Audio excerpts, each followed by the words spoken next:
Hi, I'm Sylvanos. And I'm Shulamit. And we're the TV Twins. We bring you the worst of the best. Welcome to the return of the TV Twins double feature. That's right, we'll be watching 2 episodes of the most iconic animated show ever. This is Spider-Man.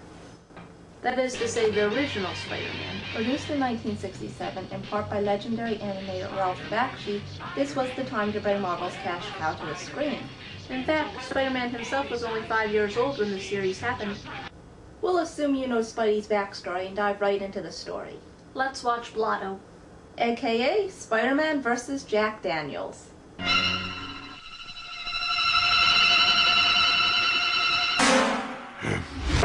Eureka! Gah! I've done it! I've done it! Yes, Clive, yes, you have. There! What do you say, Colin? It's a young Hans Moleman. My name is Hans.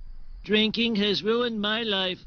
I'm 31 years old. Yes! How they snickered when I told them I was on the very verge of a new screen breakthrough that would metamorphosize the movies.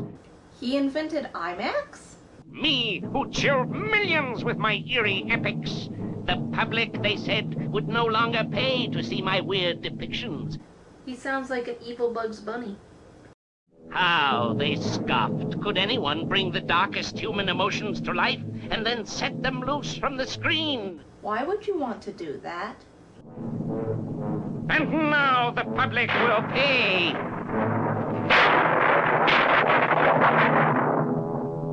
Oh God, it's going to stain the carpet.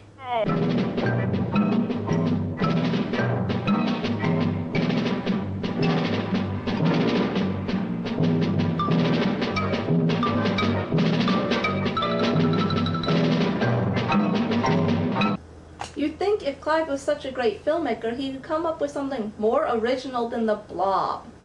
Here we see Peter Parker chauffeuring Zsa Zsa Gabor for some reason. And demonstrating poor lane discipline. When Blotto appears, they watch him eat cars and streetlights for a full 25 seconds. Looking more confused than terrified. Before Zsa Zsa conveniently faints and Peter decides it's time to act. Fortunately, his web shooters come equipped with winches. While Peter changes, the fire clones show up.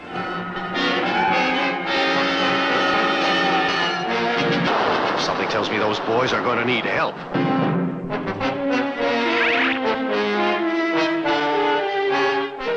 Okay, Blotto, time you took a bath.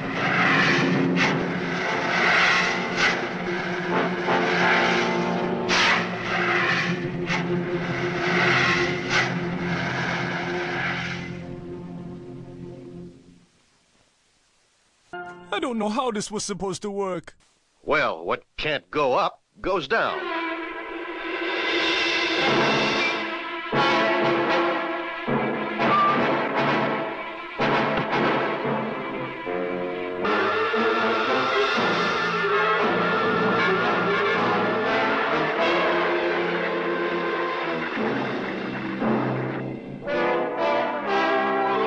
I've got to make it to that door.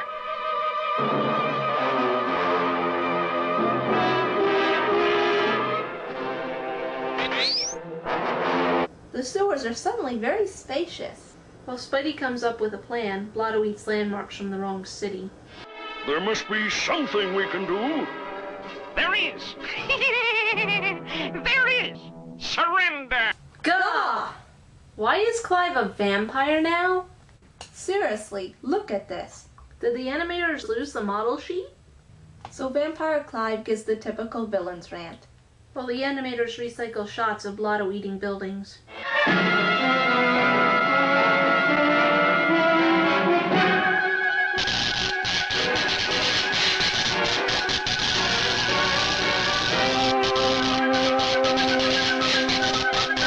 Some hotfoot. Let's hope the head gets the message.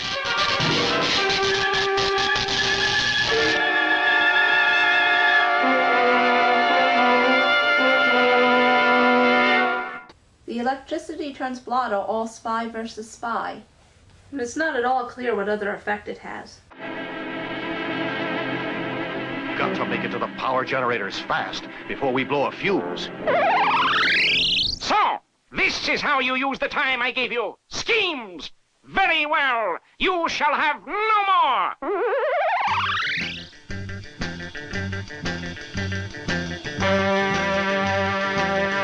You see, I am transmitting from the city power station. Thanks for telling us where you are, idiot. Let's send in the SWAT team. Or we could just let Spidey handle it.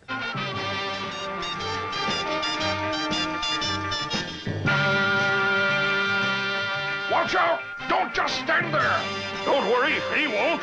They clearly have more faith in him than we do. This gun can bring an inanimate object to life, but what it can do to living tissue is equally interesting.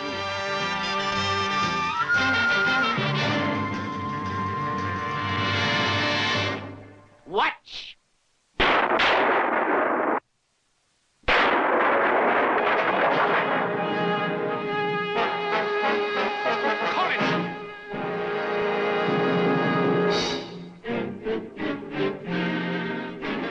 Responsible for that?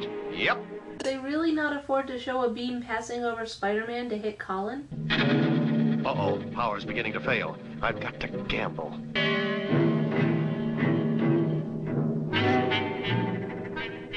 All right, my webby wonder. The game is over. One sudden move and I throw the switch. Now, come down slowly. I want the satisfaction of getting you personally. Why not? Looks like you're going to win anyway. Very realistic.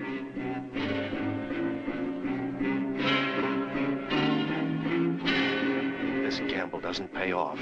I'm plastered for sure.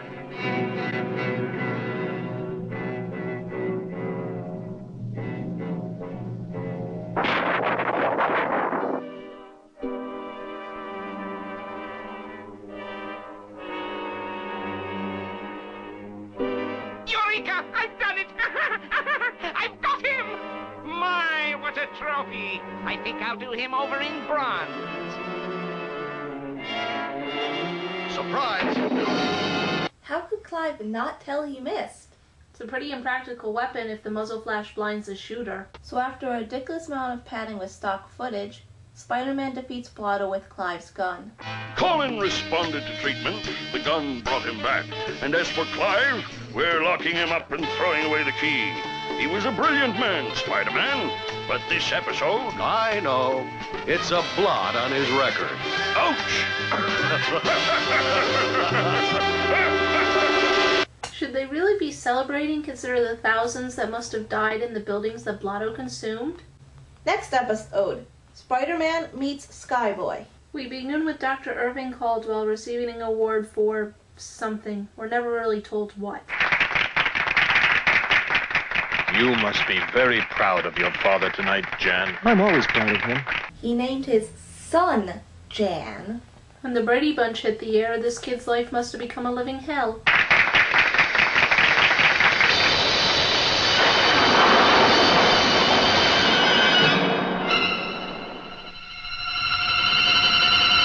What the hell just happened?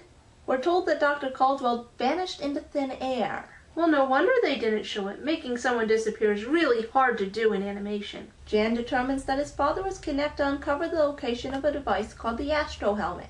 That's assuming he didn't spontaneously combust, which is as valid a theory as any at this point. Jan decides to use the Astro Helmet to draw out the kidnappers. Apparently Dr. Caldwell just hid it in his basement. First, this insulated suit and the control belt ready to go. He looks like a human popcorn machine. Why would the insulated suit have a cape? The Astro Helmet makes Jan fly. And judging by context, strikes his neighbors blind. Jan flies aimlessly around the city for a while. Then Spider-Man spots him, and for reasons that aren't entirely clear, a titanic battle ensues. As the two costumed aerialists engage, they have an unexpected audience. It's Jerry Muldoon of the Evening Star, Peter's photographer rival on the city's other big newspaper. Wow, what a scoop! Two superheroes in a flying dogfight. Of course, Spider-Man is renowned for his ability to hang weightlessly in mid-air. But it's the fight choreography that really impresses us. In a secret cavern headquarters atop Lightning Mountain, a sinister criminal mastermind studies the photograph of Spider-Man and Skyboy intently. Strange. Very strange. Very interesting. This helmet he wears looks very much as I would imagine Dr. Caldwell's Astro Wave helmet should look. I wonder...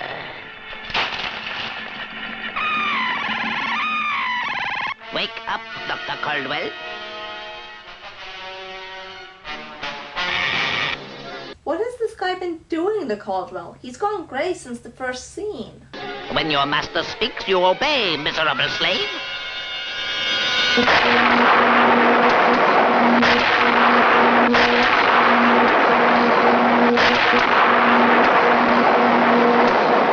Well, that was pointless. What do you want, you heartless devil? That is better, my dear Dr. Caldwell. I have news for you, my friend. Look at this picture. Okay, is that a screen or a window? You make the call. Bullethead here identifies himself as Dr. Zap. I guess Electro was unavailable. This exchange goes on for several pointless minutes before Dr. Zap simply deduces that Skyboy is Caldwell's son, and decides to simply call him on the telephone. How do you get the phone company to deliver service to a secret mountain hideout? Skyboy flies to Lightning Mountain to confront Dr. Zap, with Spider-Man following a more discreet distance this time. But that means Spidey has to travel beyond the city, where his web swinging is impossible. How can he follow? Watch. But demonstrating his anti-gravity abilities again. Spidey catches up at Lightning Mountain, and Skyboy gives lessons on how to sound like the bad guy. What are you doing here, you meddlesome webhead? You'll spoil everything. Scram before I lose my temper. I step on bugs, you know. Skyboy is just being stupid here. Wouldn't it make more sense for him to ask Spider-Man for help rather than pointlessly antagonizing him? This, of course, leads to another mid-air slap fight, which Dr. Zap decides to take advantage of. First, Spider-Man could fly. Now he can't stop himself from falling. I didn't quite get the name on the invitation, but you must be... Dr. Zap, at your service. Hey, that's quite a trick, Doc. But I'd hate to have your electric bills. Now, how's about showing us the way out before I feed you a jaw full of fist?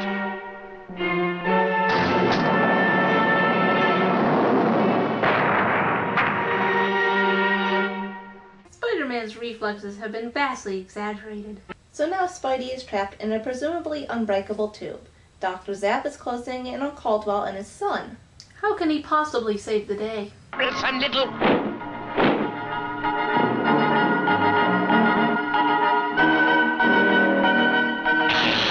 You'd expect someone who shoots lightning would be better insulated.